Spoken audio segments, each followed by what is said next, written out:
दस्तक में बात नीतू उर्फ इस नसरीन की, और नसरीन और नीतू के खजाने और छांगुर बाबा के गुप्त तहखाने की। वही काला खजाना और वही गुप्त तहखाना जो छांगुर के धर्मांतरण सिंडिकेट के गुनाह का सबसे बड़ा साक्ष्य सबूत है।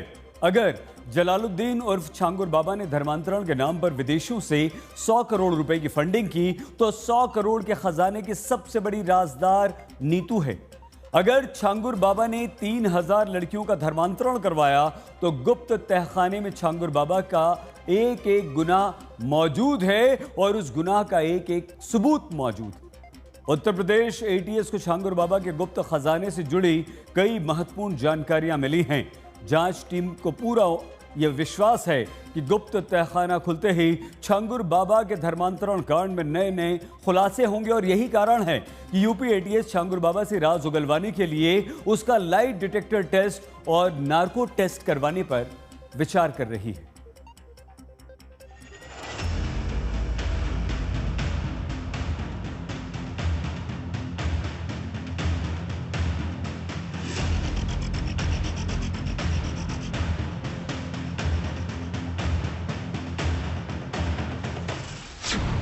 छांगुर बाबा की लेडी ब्रिगेड में कौन कौन?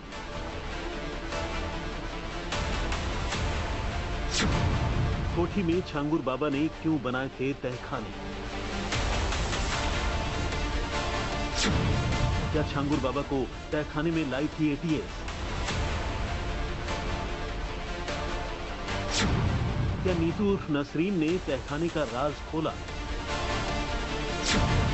अंदर तहखाना, बाहर ताला, क्या है बाबा का खेला? क्या छांगुर बाबा और नसरीन का होगा नार्को टेस्ट? धर्मांतरण सिंडिकेट का एक एक सच जलालुद्दीन और छांगुर बाबा के दिमाग में मौजूद है। धर्मांतरण रैकेट का एक एक राज छांगुर बाबा की गर्लफ्रेंड नीतू उर्फ नसरीन के दिल में दफन है। छांगुर और नसरीन दोनों एटीएस की रिमांड पर हैं।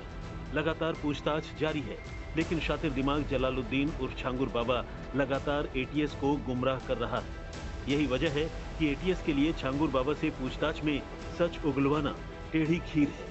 जबकि हर नए दिन के साथ छांगुर गैंग की शिकार बनी पीड़िता अपनी आप बीती सुना रही है। पीड़ितों का आरोप है कि छांगुर बाबा ने अपनी कोठी के अंदर कई तहखाने बना रखे थे। वही तहखाने जहां पर लड़कियों को कैद करके रखा जाता था। तहखानों में ही धर्मांतरण का खौफनाक खेल खेला जाता था। आरोप तो यहां तक है कि दुबई से अपने गुर्गों को छांगुर बाबा धर्मांतरण के लिए अपनी कोठी में बुलाता था। की बात हो रही है, ये छांगुर बाबा से कैसे कनेक्टेड? छांगुर बाबा का राइट हैंड है ये एक तो अपने फेस का इस्तेमाल अच्छा कर लेते हैं, और ये जो बाकी जो एजेंट बनाए हैं उसको ट्रेनिंग भी देता है। ये बदर अख्तर सिद्दीकी ने ट्रेनिंग देता है सऊदी के अंदर, इनको ट्रेन कर रहा है। ये तो कहते हैं ना इस्लामिक देश वो बनाना चाहते हैं। छांगुर बाबा के धर्मांतरण रैकेट के तार दुनिया के कई इस्लामिक मुल्कों से जुड़े हुए हैं। इन्हीं आरोपों की सच्चाई जानने के लिए छांगुर बाबा से एटीएस पूछताछ कर रही है। ऐसी खबरें हैं कि धर्मांतरण सिंडिकेट का सच उगलवाने के लिए एटीएस छांगुर बाबा और नीतू उर्फ नसरीन का पॉलीग्राफ टेस्ट यानी लाई डिटेक्टर टेस्ट के साथ नार्को टेस्ट भी करवा सकती है। अगर लाई डिटेक्टर टेस्ट को छांगुर बाबा चकमा दे देता है, तो ऐसी सूरत में यूपी एटीएस नार्को टेस्ट करवाने पर भी विचार कर सकती है। अगर छांगुर बाबा और नीतू उर्फ नसरीन का लाई डिटेक्टर टेस्ट हुआ तो क्या होगा, पहले आपको ये बताते हैं। दरअसल लाई डिटेक्टर टेस्ट के जरिए सच और झूठ का पता लगाने की कोशिश की जाती है। इस टेस्ट के दौरान जांच टीम छांगुर बाबा और नीतू उर्फ नसरीन से धर्मांतरण रैकेट से जुड़े सवाल पूछेगी। सवाल का जवाब देते वक्त जांच टीम छांगुर बाबा और नीतू की शारीरिक प्रतिक्रियाओं को मापेगी। मतलब जवाब देते वक्त दोनों का हार्ट रेट, ब्लड प्रेशर, सांस लेने की रफ्तार और मांसपेशियों की मूवमेंट में क्या बदलाव आए। अगर छांगुर बाबा और नसरीन झूठ बोलेंगे तो मशीन उनके शारीरिक प्रतिक्रिया से पकड़ लेगी। पॉलीग्राफ टेस्ट के बाद नसरीन और छांगुर बाबा का नार्को टेस्ट भी हो सकता है, क्योंकि छांगुर बाबा के दिल में कई बड़े राज अभी भी दफन है। आरोप यही है कि 3000 से ज्यादा लड़कियों का धर्मांतरण छांगुर बाबा ने करवाया है। आज तक से एक्सक्लूसिव बातचीत में पीड़िता ने छांगुर बाबा के जुर्म की रोंगटे खड़े कर देने वाली आप बीती सुनाई। मैं वही लड़की हूँ जिसका गैंग रेप भी हो चुका है यहाँ यूपी में, और जिसको गौ मांस खाने को मजबूर किया गया, और मैंने खुद अपनी आंखों से देखा भी है। क्या देखा? सुना भी है। ये जो है हिंदू बन के एक इन्होंने ट्रेनिंग की दी हुई, इनके एजेंट हैं सऊदी के अंदर ही, कम से कम इनके 500 से ज़्यादा एजेंट हैं जो लड़कियों को हिंदू बन के मिलाते हैं। सोशल मीडिया पे ज़्यादा ये लोग इस्तेमाल करते हैं। पीड़िता ने सनसनीखेज खुलासा किया है। खुलासा नंबर 1, सऊदी अरब में छांगुर बाबा के 500 एजेंट। खुलासा नंबर 2, हिंदू बनकर एजेंट फंसाते हैं हिंदू लड़कियां। खुलासा नंबर 3, टारगेट होती है 18 से 25 साल की लड़कियां। खुलासा नंबर 4, सोशल मीडिया से लड़कियों को जाल में फंसाते हैं। खुलासा नंबर 5, धर्मांतरण के लिए दुबई से आते हैं छांगुर के एजेंट। सर मेरे को तो बेहोशी की हालत में ले जाया गया था जिस टाइम मेरा गैंग रेप हुआ, पुलिस के पास की, पुलिस वालों ने सुनवाई नहीं की। गैंग रेप आरोपियों के साथ, छांगुर के गुर्गों के साथ वापस गांव गानाखंडी में मुझे भेज दिया गया, और यहाँ से मुझे मारपीट करके बेहोश करके बलरामपुरा उतरौली के अंदर ले जाया गया। वहां पे पता चला उसके घर में कब्रिस्तान भी है, इसको तो दफना दो। इतनी बुरी हालत में, मेरी आंख से कम दिखाई दे रहा। आपने देखा, आपने सुना, छांगुर गैंग के शिकार बनी पीड़िता ने क्या क्या सनसनीखेज आरोप लगाया। अब इन्हीं आरोपों की पड़ताल उत्तर प्रदेश एटीएस कर रही है। यूपी एटीएस की शुरुआती पड़ताल में छांगुर बाबा के काले साम्राज्य से जुड़े क्या क्या साक्ष्य मिले, उन सबूतों को आइए हम अब आपको दिखाते हैं। पीड़िता के आरोप बेहद संगीन हैं। यही वजह है कि छांगुर बाबा और नीतू उर्फ नसरीन के दिमाग को यूपी एटीएस पढ़ने में जुटी है। यानी 100 करोड़ की फंडिंग का सच, धर्मांतरण के अदृश्य एजेंटों के नाम, पीड़ित लड़कियों की संपूर्ण लिस्ट, आईएसआई से रिश्तों का सच, इस्लामिक जिहाद की साजिश, सीक्रेट तहखानों का तिलिस्म। बड़ी बात यह है कि नीतू उर्फ नसरीन ने एटीएस की पूछताछ में कई राज उगले। जांच टीम ने नसरीन से पूछा कि छांगुर बाबा को सैकड़ों करोड़ रुपए कहां से मिले। नसरीन ने टीम को बताया पूरी फंडिंग विदेशों से हुई। जांच टीम ने छांगुर बाबा और नीतू उर्फ नसरीन से सवाल पूछा, आखिर विदेश से सैकड़ों करोड़ की फंडिंग क्यों हुई? जवाब में छांगुर बाबा ने कहा, इस्लाम के प्रचार के लिए विदेशों से पैसे मिले। जांच टीम ने पूछा, पैसों का पूरा हिसाब किताब कहां है? छांगुर बाबा ने जवाब दिया, मुझे नहीं पता, सब कुछ लैपटॉप में है। इस सवाल के बाद एटीएस ने पूछा, लैपटॉप कहां है? छांगुर कुछ नहीं बोला, लेकिन नसरीन ने बताया, लैपटॉप कोठी के सीक्रेट रूम में रखा है। एटीएस की पूछताछ में पता चला कि धर्मांतरण के लिए छांगुर बाबा दुबई से मौलानाओं की टीम बुलाता था, ताकि सिंडिकेट में शामिल एजेंटों पर अपनी पहुंच और पैसे का दबदबा बना सके।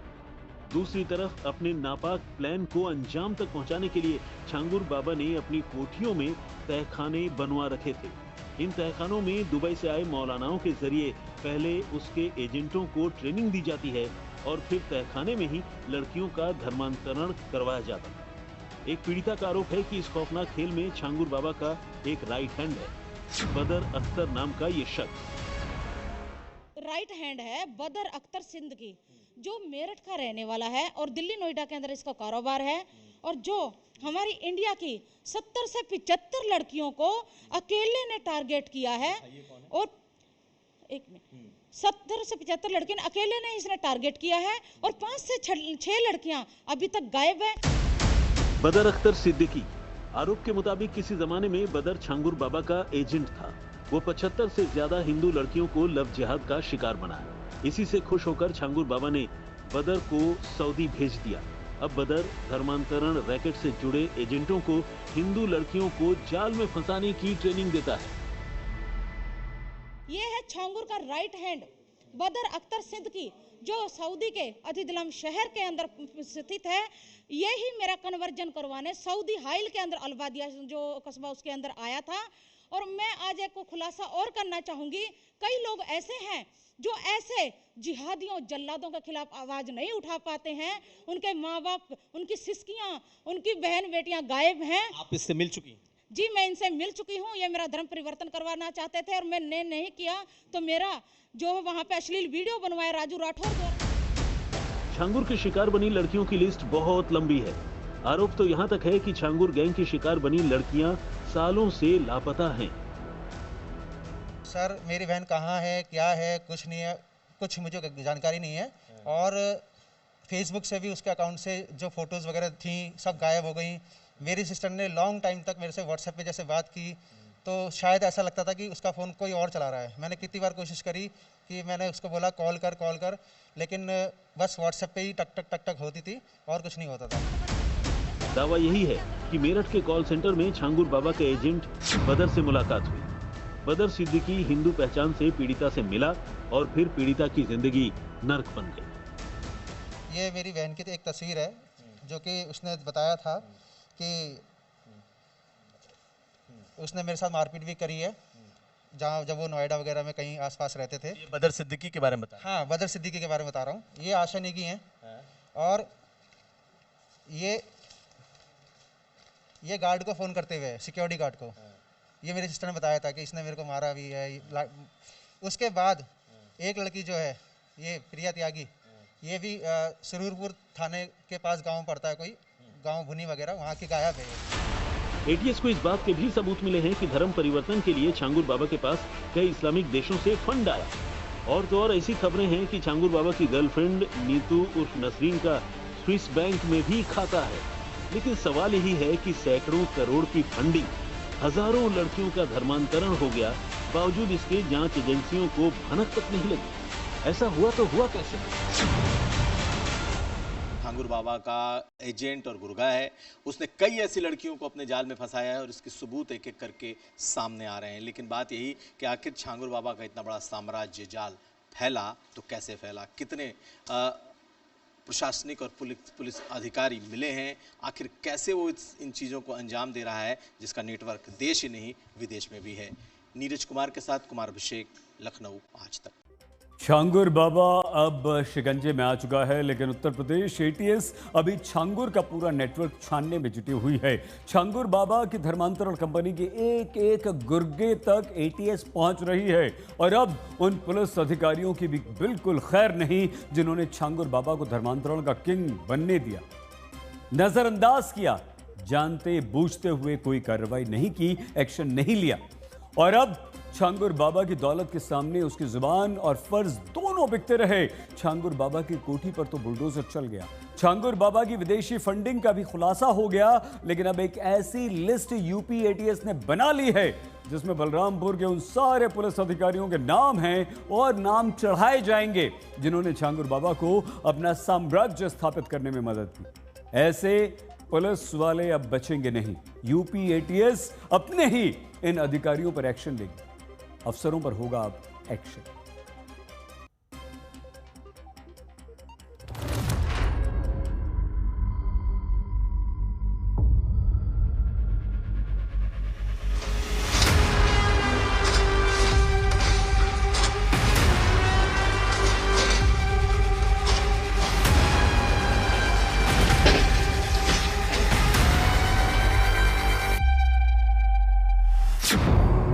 बाबा की धर्मांतरण कंपनी का पर्दाफाश तो हो गया, अब बाबा के लिए बिकने वाले अफसरों पर एक्शन होगा। ये बता दीजिए पुलिस अधिकारी क्या कर रहे हैं? इतनी बड़ी न्यूज चल रही है और हमने ईमेल की हुई है हर जगह, एसटीएफ, एटीएस, हमारे होम मिनिस्टर, प्राइम मिनिस्टर, मुख्यमंत्री जी, राष्ट्रपति जी को मैंने खुद ईमेलें की हुई हैं। अब एक्शन होगा यूपी पुलिस के उन अधिकारियों पर जो छांगुर बाबा की दौलत के सामने दंडवत होते रहे। उसका इतना प्रभाव है बलरामपुर जिले में, कोई अधिकारी उसके खिलाफ नाम भी सुनना पसंद नहीं करता है। जहाँ तक मुझे जानकारी है कि एसपी आवास में इसका रहना होता था। मतलब एसपी बलरामपुर? जी, ये 2000 एसपी था उस समय राजेश सक्सेना जी थे और नम्रता शुक्ला जी थी जो एडिशनल एसपी थी। अब एक्शन होगा यूपी के उन अफसरों पर जिनके सामने बाबा ने धर्मांतरण का रहस्य लोक स्थापित कर लिया। मैं उसके यहाँ काम करता था, मुंशी का। लालच देने लगा कि धर्म परिवर्तन कर लो, हमारे समाज में आ जाओ, इस्लाम कबूल कर लो, खुशहाल रहोगे, पैसा रहेगा। आज न सिर्फ छांगुर बाबा और उसके गैंग का पर्दाफाश हुआ है, बल्कि बाबा को संरक्षण देने वाले अफसरों के मुखौटे भी उतर गए हैं। हमारे ऊपर 302 का हत्या मुकदमा दर्ज हुआ। हम एडिशनल साहब पास गए नर्मदा श्रीवास्तव जी के, कोई बात सुनवाई नहीं हुई। उस समय सक्सेना जी एसपी थे, वहाँ नहीं, बाद में हमको 302 का मुलजिम बना दिया, हमारी कोई सुनवाई नहीं। अब एक्शन होगा यूपी के उन अफसरों पर जिन्होंने धर्मांतरण की शिकायतें तो सुनी ही, उल्टे मुकदमे ठोक दिए। दो लोगों के आपस में बात कैसे हो गई सर? लड़की को नाम कुछ बताते हैं, अगर ये मुसलमान है सीधा बोले हम मुस्लिम लोग हैं। हिंदू बन के क्यों आते हो? हिंदू का टैग क्यों लगाते हो? आप सीधा बोलिए हम मुस्लिम लोग हैं, हम इस्लाम से हैं, आप हमारे साथ जुड़ जाइए। देखते हो कोई हमारी पंडित की बेटे इनके साथ चली जाएगी क्या सऊदी?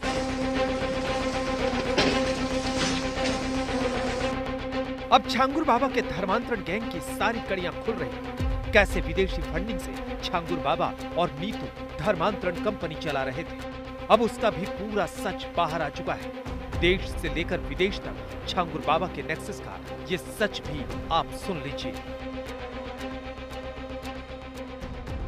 इंडो नेपाल बॉर्डर पर सक्रिय कई मिशनरीज और संस्थाओं को भी करता था छांगुर बाबा फंडिंग। एटीएस को बलरामपुर, श्रावस्ती, संत कबीर नगर, महाराजगंज की 16 संस्थाओं को फंडिंग करने की जानकारी मिली। मिशनरीज के जरिए गरीब, मजबूर और जरूरतमंद परिवारों को धर्मांतरित करने के लिए टारगेट करता था। लव जिहाद से ज्यादा किसी पूरे परिवार का धर्मांतरण करने पर बाबा को ज्यादा विदेशी फंडिंग मिलती थी। पैसा, जमीन और मोटरसाइकिल गिफ्ट कर परिवारों का धर्मांतरण करने में जुटा था बाबा। जिन परिवारों को बेटी की शादी या किसी बीमार का इलाज कराने की जरूरत होती थी, पहले छांगुर बाबा का गैंग उन्हें ही टारगेट करता था।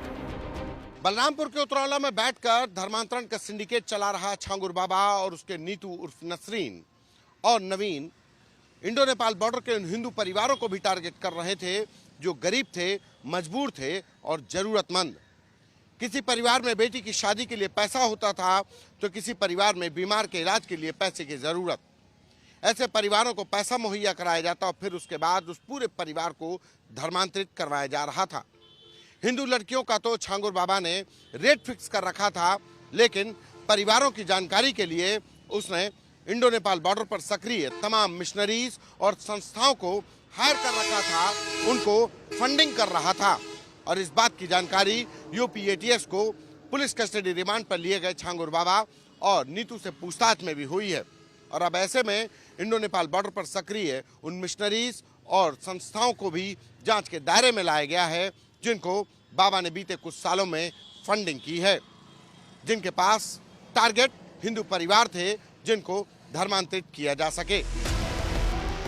आपको बता दें कि नीतू उर्फ नसरीन, नवीन और जमालुद्दीन विदेशों में बाबा की धर्मांतरण कंपनी का एक तरह से एडवर्टीजमेंट करते थे और छांगुर बाबा की तारीफों के पुल जोड़कर सऊदी अरब, यूएई और तुर्की से विदेशी फंडिंग जुटाते थे और विदेशी बैंकों से लेकर भारतीय बैंकों में खुले खातों में छांगुर बाबा तक रकम पहुंचाते थे। और छांगुर बाबा ने इसी रकम से यूपी के बलरामपुर में अपना महल खड़ा कर दिया, ग्राम समाज की जमीनें कब्जा ली, तालाब तक भर दिए और दौलत के दम पर छांगुर बाबा ने पुलिस और प्रशासन को भी अपनी जेब में रख लिया। और अब इसीलिए 5 सालों में बलरामपुर में तैनात रहे अफसर की लिस्ट बनाई जा रही है। लेखपाल, तहसीलदार से लेकर पुलिस के अफसरों की लिस्ट बनाई जा रही है। धर्मांतरण से लेकर जमीन कब्जा करने तक छांगुर बाबा के खिलाफ आई शिकायतों पर किस अफसर ने क्या कार्रवाई की, इसकी भी रिपोर्ट तैयार की जा रही है। रातों रात छांगुर बाबा ने अपना अवैध धर्मांतरण का सिंडिकेट खड़ा नहीं किया, गैंग खड़ा नहीं किया, तो आखिर इतने सालों तक जब बाबा अपना ऑपरेट कर रहा था, गैंग खड़ा कर रहा था, तो अफसरों ने क्या कार्रवाई की? और सबसे बड़ी बात कि बाबा का जो ग्राम समाज की जमीन, जलालुद्दीन और छांगुर ने जो ग्राम समाज की जमीन कब्जा की, सरकारी जमीन कब्जा की, तो अफसरों ने क्या कार्रवाई की? जलालुद्दीन और छांगुर ने तालाब पाट करके प्लॉटिंग शुरू कर दी, तब अफसरों ने क्या कार्रवाई की? तो ऐसे में सवाल उठने लगे कि आखिर अफसर क्या कर रहे थे बलरामपुर के, जो चाहे वो लेखपाल हो, कानूनगो हो, तहसीलदार हो, एडीएम हो, डीएम हो या एसपी बलरामपुर या एडिशनल एसपी बलरामपुर, ये तमाम अफसर जो भी थे, वो 5 साल के जो अधिकारी थे, उन सब की लिस्ट तैयार की जा रही है, किसकी क्या भूमिका थी। क्योंकि छांगुर बाबा और उसकी धर्मांतरण कंपनी जितने गुनहगार हैं, उतने ही गुनहगार वो अफसर और अधिकारी भी हैं जिन्होंने छांगुर बाबा को यहाँ तक पहुँचने में मदद की। बलरामपुर से संतोष शर्मा के साथ कुमार अभिषेक, लखनऊ, आज तक।